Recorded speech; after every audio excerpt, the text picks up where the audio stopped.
Hi. This morning I'm going to show you how I would reflow solder to a small connector board. Here we see some CHIPQUIK solder on the end of a piece of wire and a pin vise.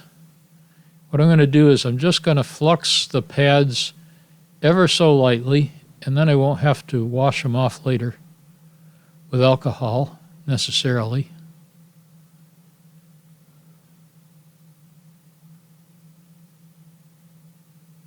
Those are gold pads, so that they should take the solder very well with the CHIPQUIK flux.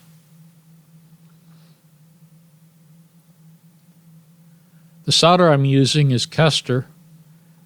It is rosin core. It's 20 thousandths. The finer the better. It gives me control of how much solder I get on each of the pads. And the solder is just a small amount. Just enough to cover that pad and just barely too. It's a little bit too little. We'll go back and see if I can get that squared away.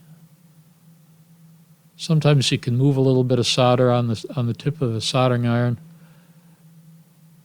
Really, that thickness of that solder is really good for control. Those were all the black pads. Now the U+ pads are all connected in a bus, so I don't have to be very careful at all about putting solder on each pad. They can all be connected, but they cannot connect to the black pads, and the black pads, or the A pads, the first ones I did, should not be touching each other. That'll cause troubles.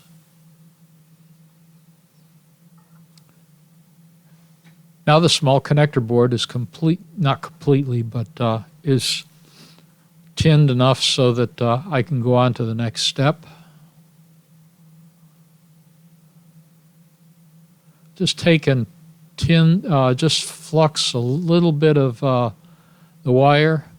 If it's been tinned, it's not necessary, but that's how I would do it. The solder being on the pad and the solder being on the end of the piece of wire, and a little bit of flux will make that job very easy.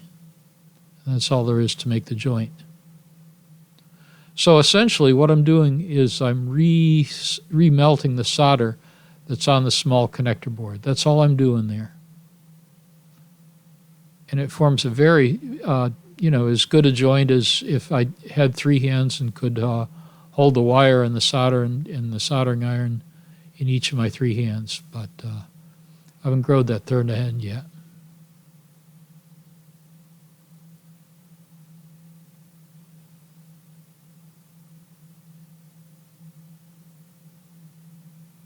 That's all there is to it, just a whisker. You can see how close that is to the other pad, but the solder is not touching there, so I'm still good. The same happens with the A pads, or the black wires to the LEDs or to the lighting.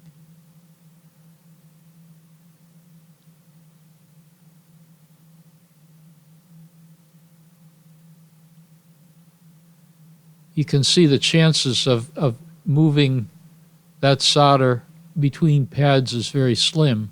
What there is between those soldering pads is solder resist. So it really resists moving between those pads.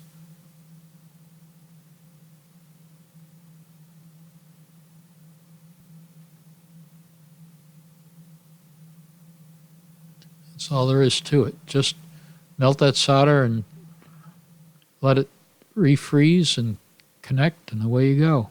Have a good.